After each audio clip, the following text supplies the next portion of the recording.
ఇది నా రెండో చెల్లె ఏమన్నా మనసులో ఏం దాచుకోదు, కడుపులో ఇంత కల్మషం కూడా ఉండదు. కోపం ఎంత ఉంటుందో ప్రేమ కూడా అంతే ఉంటది బావా. ఇంట్లో అన్ని పనులు చక్కచక్క ఇదే చేస్తుంది బావా.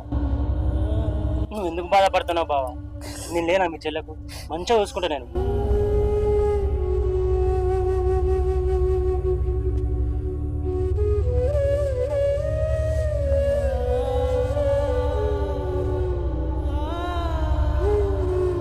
బావా ఇది నా ఇద్దరి చెల్లెళ్ళ తర్వాత పుట్టిన మూడో చెల్లె.